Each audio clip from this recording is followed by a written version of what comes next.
Yes के family story में आपका स्वागत है। बहू के ऊपर सास का गुस्सा। अरे बहू कहाँ मर गई? अंदर से आवाज आई, जिंदा हूँ माँ जी। तो फिर मेरी चाय क्यों अभी तक नहीं आई?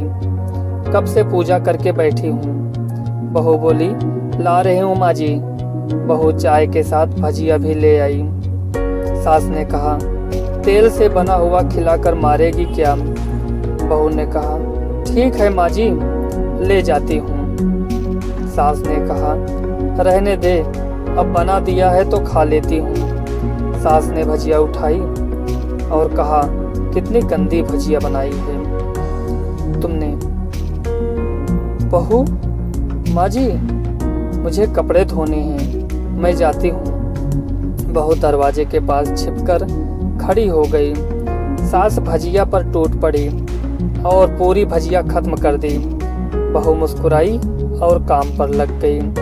दोपहर के खाने का वक्त हुआ। सास ने फिर आवाज लगाई, कुछ खाने को मिलेगा?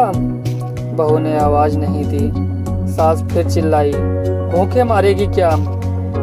बहू आई, सामने खिचड़ी रख दी। सास गुस्से से, ये क्या है? मुझे इसे नहीं खाना, इसे ले जाओ। बहू ने कहा, आपको डॉक्टर ने दिन में खिचड़ी खाने को कहा है, खाना तो पड़ेगा ही। सास मुंह बनाते हुए बोली, हाँ तू मेरी माँ बन जा। बहू फिर मुस्कुराई और चली गई। आज इनके घर में पूजा थी। बहू सुबह 4 बजे उठ गई।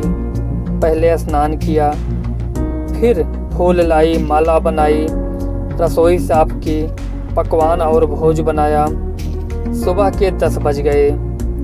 अब सास भी उठ चुकी थी। बहू अब पंडित जी के साथ भगवान के वस्त्र तैयार कर रही थी। आज ऑफिस की छुट्टी थी। उनके पति भी घर पर थे। पूजा शुरू हुई। सास चिल्लाती, बहू ये नहीं है, वो नहीं है। बहू दौड़ी दौड़ी आती और सब करती। अब दोपहर के 3 बज गए थे। आरती की तैयारी चल रही थी। पंडित जी ने सबको आरती के लिए बुलाया और सबके हाथों में थाली दी। जैसे ही बहू ने थाली पकड़ी, थाली हाथों से गिर पड़ी। शायद भोज बनाते हुए बहू के हाथों में तेल लगा था, जिसे वो पोंछना भूल गई थी। उसके बाद सास ने बहू को खरी खोटी सुनाना शुरू कर दिया और बोली, तुम्हें थाली पकड़ना नहीं आता तो क्यों पकड़ती हो? बेचारी क्या करती, उसके हाथों में तेल लगा था और थाली गिर गई। और उसके बाद जाकर एक कोने में वो रोती रही। उसने